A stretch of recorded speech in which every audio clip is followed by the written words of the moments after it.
여러분께서는 최근에 깊이 묵상하고 계신 하나님의 말씀이 있으십니까? 성경 말씀 중에서 어떤 말씀을 깊이 묵상하시며 그 말씀대로 살아가겠노라 다짐하고 계십니까? 저는 개인적으로 최근에 데살로니가전서 5장 18절 말씀을 깊이 묵상해 보았습니다. 범사에 감사하라. 이것이 그리스도 예수 안에서 너희를 향하신 하나님의 뜻이니라. 아멘. 지난 2월에 담임 목사님께서 데살로니가전서 말씀을 가지고 새벽 설교를 전해주셨습니다. 그리고 몇 주 전 매추 감사 주일에도 이 말씀을 본문으로 담임 목사님께서 설교해 주셨습니다. 계속해서 데살로니가전서 5장 18절 말씀을 묵상하면서 저는 스스로에게 이런 질문을 던져보았습니다. 하나님께서 범사에 감사하라고 명령하시는데 그럼 우리는 어떻게 범사에 감사할 수 있을까? 큰 어려움이 있더라도 범사에 감사할 수 있는 비결은 무엇일까? 그리고 이 비결을 우리 성도님들께 어떻게 쉽게 설명할 수 있을까? 저는 이 질문을 던져보며 답을 찾으려고 노력했습니다. 그렇게 몇 주를 보내다가 오늘 민수기 말씀을 묵상하게 되었습니다. 그리고 오늘 민수기 말씀 속에서 하나님께 범사에 감사할 수 있는 비결을 발견하였습니다. 오늘 말씀을 통해 범사에 감사하는 우리 문흥제일교회 되기를 간절히 소망합니다. 어려움이 찾아와도 하나님께 불평하지 않고 오직 하나님께 감사와 찬송만을 올려드릴 수 있기를 주님의 이름으로 축복합니다. 본문 4절 말씀을 다 함께 읽어보시겠습니다. 4절 말씀입니다. 시작. 백성이 호르산에서 출발하여 길로 말미암아 백성의 마음이 상하니라. 아멘. 이스라엘 백성들은 지금 40년 광야 생활 막바지에 접어들었습니다. 가나안 땅 초입을 눈앞에 두고 이스라엘은 모압을 향해 전진하고 있었습니다. 이때 이스라엘이 에돔을 통과하여 왕의 도로를 이용했더라면 아주 넓은 대로로 편하게 이동할 수 있었을 것입니다. 그런데 에돔 족속이 길을 막는 바람에 이스라엘은 어쩔 수 없이 돌아가야 했습니다. 길이라고 할 수 없는 험하디험한 골짜기를 거의 기다시피 해서 지나가야 했던 것입니다. 너무나도 먼 길을 돌아가므로 백성들의 마음은 상하고 맙니다. 이것은 단순히 빈정이 상하고 속상했다는 표현이 아닙니다. 마음이 상했다는 말은 히브리어로 마음이 짧아졌다, 안목이 좁아졌다라는 의미입니다.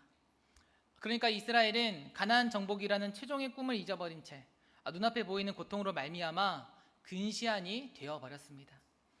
하나님께서 그들을 위하여 복을 예비해 놓으셨다는 것을 망각해버린 채 불평과 원망의 씨앗이 싹트기 시작했다는 것입니다. 그리하여 이스라엘 백성들은 하나님과 모세를 향하여 원망의 말을 내뱉습니다. 본문 5절 말씀을 다 함께 읽어보시겠습니다. 시작. 백성이 하나님과 모세를 향하여 원망하되 어찌하여 우리를 애굽에서 인도해 내어 이 광야에서 죽게 하는가? 이곳에는 먹을 것도 없고 물도 없도다. 우리 마음이 이 하찮은 음식을 싫어하노라 하매. 아멘. 본문에 나타난 이스라엘의 원망은 세 가지 측면에서 매우 악한 것이었습니다. 첫째로 이스라엘이 하나님께 대하여 원망했다는 것입니다. 이스라엘의 불평의 역사는 그 전부터 계속되어 왔습니다.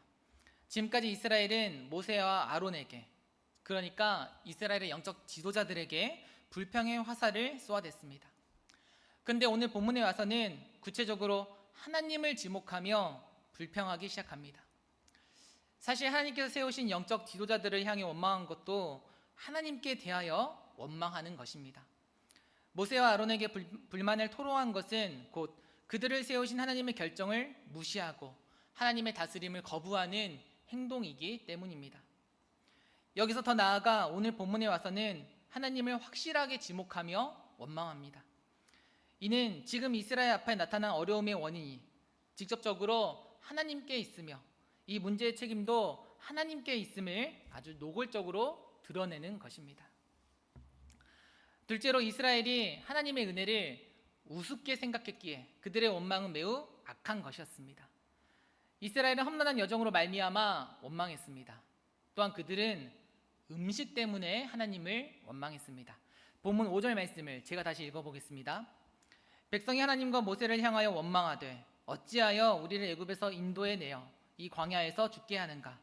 이곳에는 먹을 것도 없고 물도 없도다. 우리 마음이 이 하찮은 음식을 싫어하노라 하매. 아멘. 이스라엘 백성들은 광야에서 먹을 것이 하나도 없다고 말합니다. 그러나 이는 사실이 아닙니다. 광야는 풀도 자라지 않고 음식도 없는 메마른 땅이지만 하나님께서 이곳에 만나를 내려주셨습니다. 하늘 양식인 만나로 하나님께서는 하나님의 백성들을 먹여주셨습니다. 하지만 이스라엘은 만나를 하찮은 음식으로 여깁니다. 여기서 하찮은에 해당하는 단어는 구약에서 이곳에 딱 한 번 등장합니다. 대체적으로 학자들은 이 단어를 비참한 혹은 끔찍한이라는 뜻으로 이해합니다. 이것은 만나를 극도로 비하하는 표현입니다. 하나님께서 내려주신 하늘의 떡을 어떻게 비참한 음식이라 말할 수 있습니까? 만나 없이 어떻게 그들이 척박한 광야 땅에서 생존할 수 있었겠습니까? 만나를 비하하는 것은 곧 하나님의 은혜를 우습게 여기는 것과도 같았습니다. 자신들이 누리고 있는 가장 좋은 선물에 만족하지 않고 그 이상의 것을 하나님께 뻔뻔하게 요구했던 것입니다. 셋째로 하나님의 크신 은혜를 경험해 본 지 얼마 되지 않아 하나님을 향해 원망했기에 이스라엘의 원망은 더욱 충격적이었습니다. 이스라엘이 가나안 땅 초입에 이르기 전 이스라엘은 큰 어려움에 봉착했습니다. 아랏 왕이 이스라엘을 공격하여 이스라엘 몇 사람을 생포한 것입니다. 오늘 본문 바로 앞에 있는 민수기 21장 1절 말씀입니다. 네겝에 거주하는 가나안 사람 곧 아랏의 왕이 이스라엘이 아다림길로 온다함을 듣고 이스라엘을 쳐서 그중 몇 사람을 사로잡은지라. 아멘. 이스라엘은 이 어려움을 만났을 때 하나님의 은혜를 구했습니다. 자, 그 다음 절 2절 말씀 다 함께 읽어보시겠습니다. 시작. 이스라엘이 여호와께 서원하여 이르되 주께서 만일 이 백성을 내 손에 넘기시면 내가 그들의 성읍을 다 멸하리이다. 아멘. 이스라엘은 아랏 왕을 자신들의 손에 넘겨주실 것을 하나님께 기도했고 하나님께서는 이스라엘의 기도에 응답해 주십니다. 그 다음 절 민수기 21장 3절 말씀입니다. 여호와께서 이스라엘의 목소리를 들으시고 가나안 사람을 그들의 손에 넘기심에 그들과 그들의 성읍을 다 멸하니라. 그러므로 그곳 이름을 호르마라 하였더라. 아멘. 하나님께서는 이스라엘에게 승리를 주셨습니다. 이스라엘에게 은혜를 베푸시어 그들로 아랏 왕을 무찌르고 그 성읍도 모두 멸하게 하셨습니다. 이처럼 하나님의 크신 은혜를 경험한 지 얼마 되지 않았건만 이스라엘은 하나님을 향하여 원망합니다. 은혜를 입은 자로서 감사하지는 못할 망정 오히려 하나님께 원망하며 범죄하고 있는 것입니다. 하나님께서는 이스라엘의 원망 소리를 들으시고는 이스라엘 백성들에게 재앙을 내리십니다.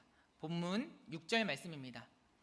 여호와께서 불뱀들을 백성 중에 보내어 백성을 물게 하심으로 이스라엘 백성 중에 죽은 자가 많은지라. 아멘. 하나님께서는 이스라엘에게 불뱀을 보내셨습니다. 불뱀은 이스라엘을 물었고 불뱀의 독으로 말미암아 많은 백성들이 목숨을 잃고 맙니다. 또다시 찾아온 고난 앞에서 이스라엘은 또다시 하나님을 찾습니다. 본문 7절 말씀을 다 함께 읽어보시겠습니다. 시작. 백성이 모세에게 이르러 말하되 우리가 여호와와 당신을 향하여 원망함으로 범죄하였사오니 여호와께 기도하여 이 뱀들을 우리에게서 떠나게 하소서. 모세가 백성을 위하여 기도하매. 아멘. 이스라엘은 이 불뱀의 공격이 자신들의 원망과 관계가 있다는 것을 알았습니다. 그래서 이스라엘은 모세에게 부탁합니다. 이 뱀들이 떠날 수 있도록 하나님께 기도해 줄 것을 모세에게 요청합니다. 불뱀이 이스라엘 진영을 덮쳤을 때 이스라엘은 또다시 하나님을 원망할 수도 있었습니다. 하지만 이스라엘은 다시는 원망하지 않고 하나님을 찾습니다. 하나님을 찾고 하나님의 은혜를 구하는 그들의 태도는 매우 바람직합니다. 우리가 어려움을 만날 때 하나님의 은혜를 구하여 하나님의 은혜를 잊게 되면 우리는 계속해서 감사할 수 있기 때문입니다. 그런데 이것으로는 부족합니다. 왜냐하면 이것으로 이스라엘의 불평의 역사가 끝이 난 게 아니었기 때문입니다. 이스라엘의 마음에는 여전히 불평과 원망이 숨어 있었다는 것입니다. 문제가 있을 때마다 이스라엘은 하나님의 은혜를 구하고 기도하며 문제를 타개했습니다. 그럼에도 불구하고 결국에 이스라엘은 하나님을 원망합니다. 이스라엘은 하나님께 범사에 감사할 수 있는 비결을 아직 깨닫지 못했기에 여전히 원망의 씨앗이 그들 안에 남아 있었다는 것입니다. 우리가 어려움 속에서도 범사에 감사할 수 있는 비결은 도대체 무엇입니까?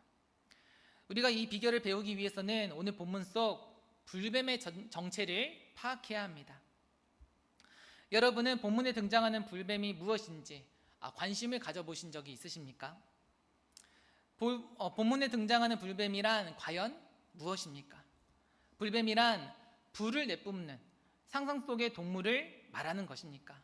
아니면 불처럼 붉은 색깔을 띠고 있는 것이 바로 불뱀인 것입니까? 불뱀의 어원을 분석해 보면 타는 것이라는 의미가 숨어 있습니다. 그러니까 불뱀은 불을 내뿜는 뱀도 아니고 불처럼 붉은 색깔을 띤 뱀도 아닙니다. 물렸을 때 불에 타는 것과 같은 통증을 일으키는 뱀이 바로 불뱀입니다. 이 불뱀의 우리말 명칭은 톱빈을 살모사입니다. 성경학자들이 출애굽 경로에 출몰하는 독사들 중에서 중동 지역과 이스라엘 지역에 서식하는 뱀의 종류를 모두 조사해 보았습니다. 조사한 뱀들 중에서 고대부터 존재하였으며 또 물렸을 때 불에 대인 듯한 통증을 일으키는 뱀을 찾아보니 이 톱빈을 살모사가 바로 본문 속 불뱀이라고 합니다. 오늘 본문에 나타나는 불뱀이 톱빈을 살모사라는 것은 사실 크게 중요하진 않습니다. 이보다 중요한 것은 이 불뱀이 어떻게 해서 이스라엘 앞에 나타났냐는 것입니다. 불뱀이라는 것은 원래 존재하지 않았는데 하나님께서 갑자기 창조해 내신 것입니까? 이 세상에 존재하지 않는 음식인 만나를 하나님께서 하늘에서 내려주신 것처럼 이 세상에 존재하지 않았던 불뱀을 갑자기 만드셔서 이스라엘에게 보내주신 것입니까? 아닙니다. 불뱀은 민수기 때 새롭게 창조된 동물이 아닙니다. 불뱀은 원래부터 존재했던 동물입니다. 그럼 이 불뱀은 어디에서 나타난 것입니까? 다른 지역에 있던 불뱀을 하나님께서 이스라엘에 있는 광야로 갑자기 보내신 것입니까? 이것도 아닙니다. 먼 지역에 있던 불뱀을 광야로 갑자기 소환하신 게 아니었습니다. 이 불뱀의 서식지는 놀랍게도 광야입니다. 신명기 8장 15절 말씀이 오늘 본문을 해석하는 데 아주 중요한 힌트가 됩니다. 신명기 8장 15절 말씀입니다. 너를 인도하여 그 광대하고 위험한 광야 곧 불뱀과 정갈이 있고 물이 없는 간조한 땅을 지나게 하셨으며 또 너를 위하여 단단한 반석에서 물을 내셨으며. 아멘. 이스라엘이 생활하던 그 광야에 원래부터 불뱀이 있었습니다. 그렇다면 여기서 중요한 의문이 생깁니다. 광야에 원래부터 불뱀이 있었다고 한다면 이스라엘은 오늘 본문 이전에 이미 불뱀을 만났어야 했습니다. 불뱀에게 물려 목숨을 잃어야 했습니다.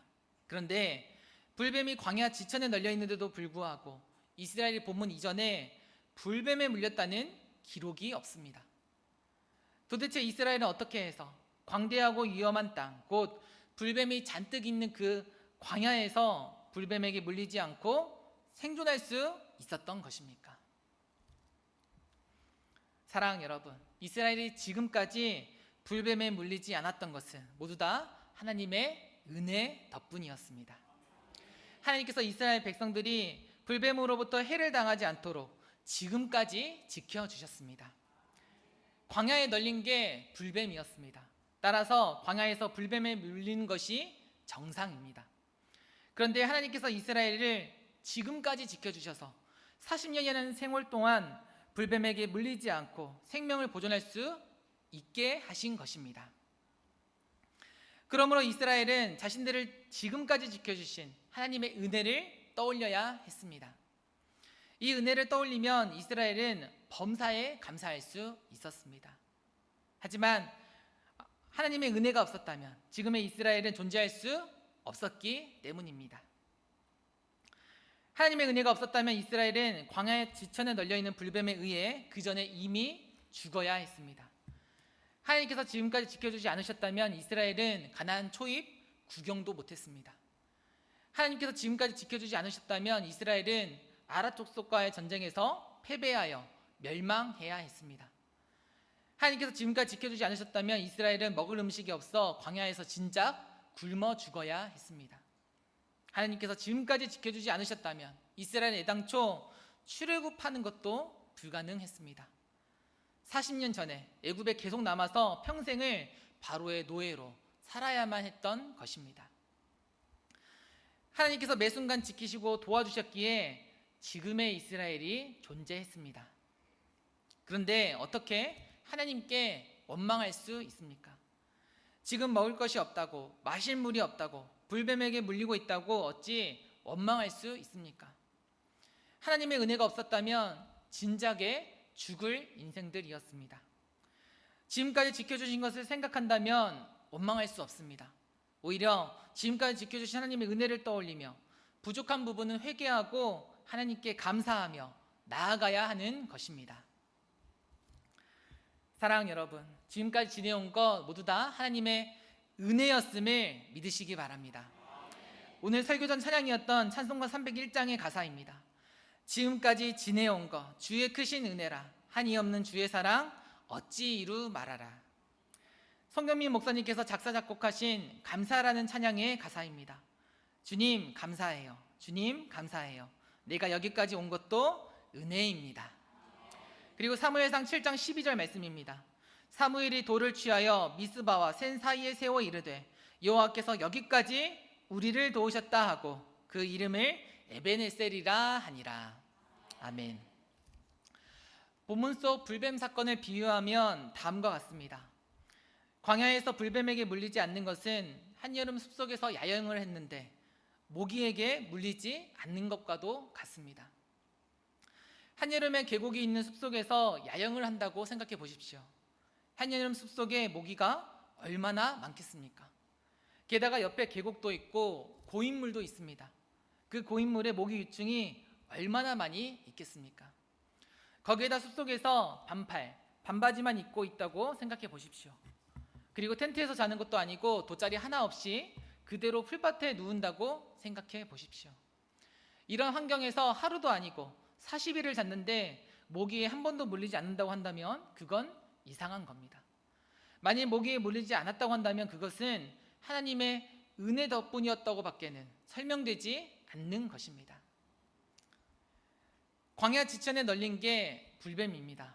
광야 생활을 40년간 했던 이스라엘은 당연히 불뱀에게 물렸어야 했습니다. 물려도 진작 물려야 했습니다. 오늘 본문 이전에 이미 수백 번, 수천 번 물려야 했습니다. 이게 정상입니다. 그런데 출애굽한 지 40년이 지나고 나서야 이스라엘 처음으로 불뱀에게 물린다? 이것은 원망거리가 되지 못합니다. 오히려 이스라엘은 하나님께 감사해야 했습니다. 하나님의 은혜로 지금까지 지켜주셔서 자신들의 생명이 연장되었기 때문입니다. 하나님의 은혜가 아니었으면 진작에 끝났어야 할 인생들이었기 때문입니다. 따라서 이스라엘은 불병이 들어올 틈을 주지 않고 계속해서 감사해야 했습니다. 하나님의 얼굴을 구하고 하나님께 기도함과 동시에 지금까지 지켜주신 하나님의 은혜를 떠올릴 때 우리는 절대 감사를 유지할 수 있는 것입니다.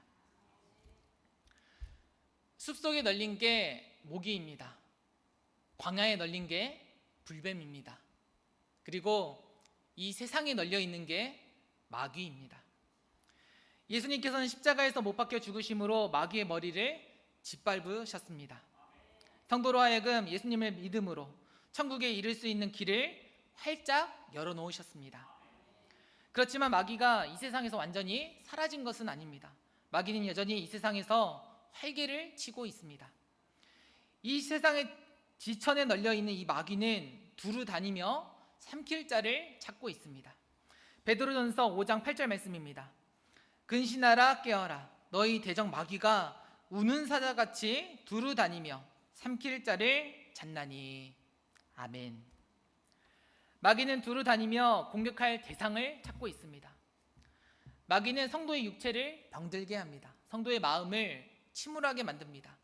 신앙생활을 도중에 그만두도록 끊임없이 공격합니다. 따라서 마귀에게 무릎을 꿇고 사는 게 어떻게 보면 정상입니다. 우리 인간의 미약한 힘으로 어떻게 마귀를 대적할 수 있겠습니까? 어떻게 마귀로부터 우리의 육체를 지킬 수 있겠습니까? 어떻게 마귀로부터 우리의 마음과 믿음을 보호할 수 있겠습니까? 어떻게 마귀의 공격에서 벗어나 하루하루를 평안히 살 수 있겠습니까? 근데 우리가 만일 몸 건강히 마음 평안히 지낸다면 그것은 누구 덕분입니까? 그것은 바로 우리 하나님 아버지 덕분입니다. 하나님의 은혜로 우리가 여기까지 올 수 있었습니다. 하나님의 은혜가 없었으면 진작에 마귀의 하수인 노릇을 해야만 했습니다. 그러나 하나님께서 은혜 베풀어 주셔서 우리가 지금 숨을 쉴 수 있고 예배당에 나와 예배드릴 수 있는 것입니다. 성도의 삶에 어려움이 찾아올 때가 있습니다. 이때 우리는 다음과 같이 불평하게 됩니다. 하나님, 60평생을 건강하게 살아왔는데 왜 갑자기 저한테 질병을 주십니까? 왜 우리 자녀들에게 안 좋은 일을 주십니까? 시험에 떨어지고 사업에 실패하는 등의 어려움을 왜 갑자기 저한테 내리시는 것입니까? 이처럼 불평의 말이 나올 때 우리는 우리의 생각을 전환해야 합니다. 하나님께서 갑자기 우리의 삶에 시련을 주신 게 아닙니다. 하나님께서 갑자기 우리의 삶에 개입하셔서 태클을 거신 게 아닙니다. 원래 시련과 고난은 우리의 삶 전반에 걸쳐 널려 있었습니다. 마귀의 공격에 자유로울 수 있는 사람은 단 한 사람도 없습니다. 마귀 투성이, 시련 투성이인 곳이 바로 우리가 살고 있는 이 세상입니다. 그런데 하나님께서 하나님의 은혜로 우리를 지켜주셨습니다. 평안했던 우리의 삶에 하나님께서 갑자기 제동을 거시고 해방을 놓으신 게 결코 아닙니다. 오히려 그 반대입니다. 하나님께서 없으셨으면 여기까지도 오지 못했습니다. 하나님께서 하나님의 은혜의 방패로 지켜주셨기에 천국 근처에도 갈 수 없었던 우리가 천국을 소망하며 지금까지 평안히 지낼 수 있었던 것입니다. 우리는 모두 하나님 은혜의 수혜자들입니다. 지금까지 하나님으로부터 받은 은혜가 너무나도 크고 많기에 우리의 삶에 시련이 찾아올지라도 우리는 결코 불평할 수 없는 것입니다. 사랑하는 여러분, 하나님께서 우리를 여기까지 인도하셨음을 믿으시기 바랍니다. 하나님의 도우심으로 우리가 지금까지 숨쉬며 살고 있는 것임을 믿으시기 바랍니다. 이 사실을 믿으시며 어려움이 찾아올 때에도 감사하시기 바랍니다. 어떤 조건 때문에 감사하는 것이 아니라 범사에 감사하시기를 소망합니다. 절대 감사, 절대 평안을 잃지 않는 우리 문흥제일교회 되기를 간절히 소망합니다. 모세는 이스라엘 백성들을 위하여 기도했습니다. 그리고 하나님께서는 불뱀에 물린 이스라엘을 위해 처방을 내려주십니다. 본문 8절 말씀을 다 함께 읽어보시겠습니다. 시작. 여호와께서 모세에게 이르시되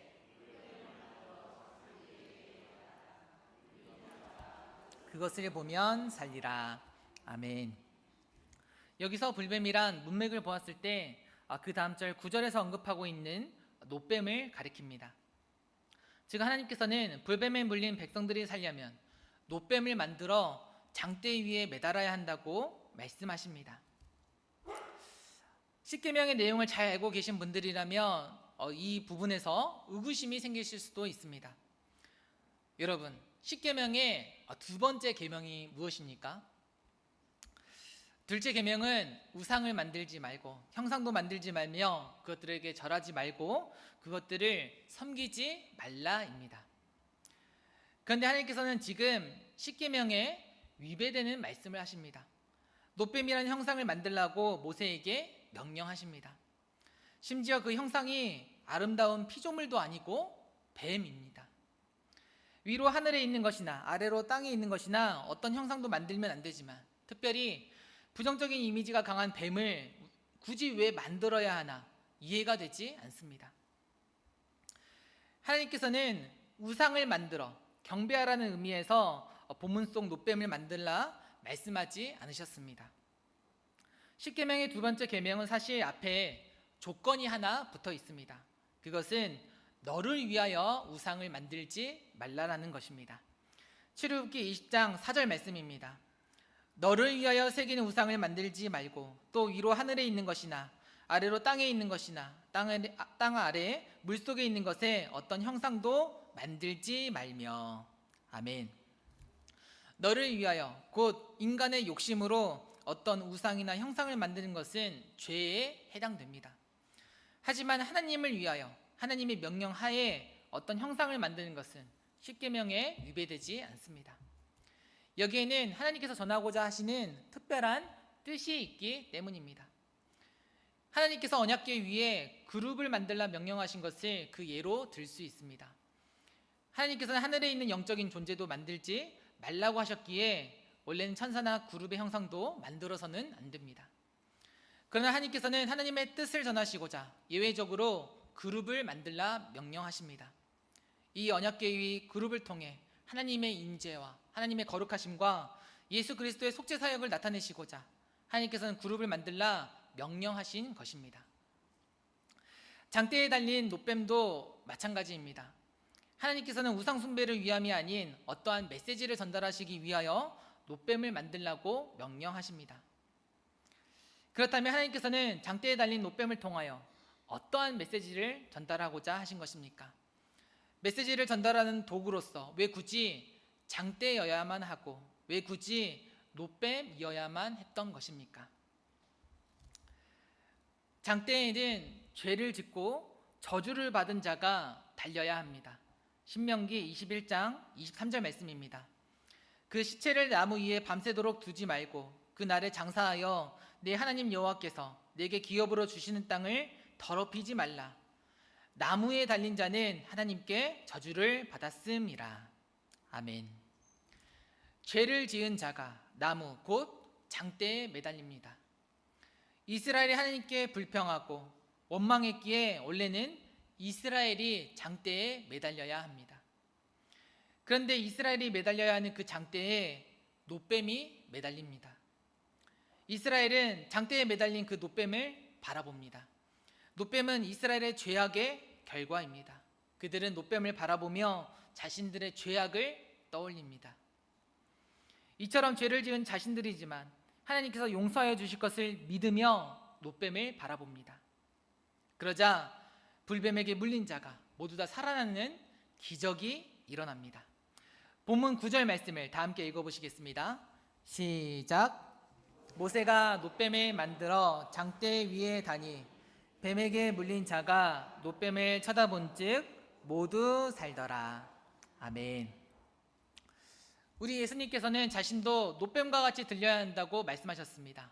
그 내용이 요한복음 3장 14절과 15절 말씀입니다.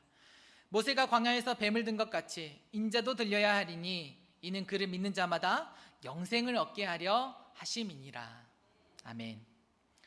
십자가는 죄인이 매달려야 하는 형틀입니다. 이 나무 형틀에 죄가 없으신 예수님께서 매달리셔야 한다고 우리 예수님은 말씀하십니다. 그리고 십자가에 달리신 예수님을 믿는 자들은 영생을 얻게 된다고 말씀하십니다. 그 사람이 아무리 죄를 많이 지었다 할지라도 예수님을 구주로 믿는 자들은 모든 죄가 사해지는 은혜를 누리게 될 것을 우리 예수님께서 약속하신 것입니다. 우리 하나님께 범사에 감사할 수 있는 이유는 무엇입니까? 우리가 죄인임에도 불구하고 하나님께서 우리의 죄를 용서해 주시고 우리를 지금까지 인도해 주셨기 때문에 범사에 감사할 수 있습니다. 하나님의 지키심과 인도하심의 복을 누릴 자격이 없음에도 불구하고 죄인인 우리를 하나님께서 지금까지 품고 계시기에 우리는 하나님께 감사할 수 있는 것입니다. 새벽에 십계명 설교를 듣고 계신 분들은 이 사실을 잘 알고 계실 것입니다. 우리는 십계명을, 하나님의 말씀을 꽤나 잘 지키고 있다고 생각합니다. 우리는 우상이나 어떤 형상도 만들지 않고 있다고 자부합니다. 하지만 안타깝게도 그렇지 않습니다. 십계명의 둘째 계명은 단지 가시적인 우상을 만들지 말 것을 말하고 있지 않습니다. 둘째 계명은 하나님께 향해 있는 시선을 다른 곳으로 돌리게 하는 아주 작은 것도 경계할 것을 우리에게 말하고 있습니다. 하나님 믿는다고 끝이 아니라 우리는 하나님만을 계속해서 사랑하도록 끊임없이 노력해야 한다는 것입니다. 우리는 살인도 하지 않고 간음도 하지 않고 있다고 생각합니다. 그러나 총이나 칼로 상대방의 목숨을 빼앗는 것만이 살인이 아닙니다. 입술의 언어로도 우리는 상대방을 죽일 수 있고 상대방을 지옥으로 몰 수 있습니다. 그리고 육체적인 관계를 가지는 것만이 간음이 아닙니다. 음욕을 품는 자마다 모두 간음한 자들입니다. 즉 우리는 십계명을 모두 지킨다고 자신할 수 없는 것입니다. 우리는 모두 하나님 앞에 고개를 들 수 없는 죄인 중에 괴수라는 것입니다. 그런데 감사하게도 이러한 죄인을 하나님께서 지금까지 지켜주셨고 인도해 주셨습니다. 게다가 지금까지뿐만 아니라 앞으로도 우리의 죄를 용서해 주실 거라고 하나님은 약속해 주십니다. 이를 위한 우리의 노력과 공로는 필요가 없습니다. 우리는 오직 십자가에 달리신 예수님을 바라보면 됩니다. 단지 멍뚱멍뚱 쳐다보는 것이 아니라 믿음을 가지고 바라보아야 합니다. 죄인인 나를 위하여 죄 없으신 예수님께서 십자가에 못 박혀 죽으심으로 우리의 죄는 사해졌음을 믿고 앞으로도 주님께서 우리의 죄를 용서해 주실 것을 믿으면 됩니다. 우리가 이 믿음을 가지고 예수님을 바라보면 우리의 죄는 모두 다 사해집니다. 따라서 우리는 범사에 감사하지 않으려야 않을 수 없습니다. 범사에 죄를 짓는 우리이지만 하나님께서 범사에 우리의 죄를 용서해 주시고 범사에 영생의 길로 인도해 주시기에 범사에 감사가 넘칠 수밖에는 없는 것입니다. 사랑 여러분, 예수님께 모든 죄를 사해 주실 능력이 있으심을 믿으시기 바랍니다. 우리의 죄를 범사에 용서해 주고 계신 하나님께 범사에 감사하시기 바랍니다. 앞으로 우리가 실수하고 넘어질지라도 십자가에 매달리신 예수님을 범사에 바라보시기 바랍니다. 하나님께서 우리의 죄를 범사에 용서해 주시고 범사에 생명의 길로 인도하여 주시리라 굳게 믿습니다.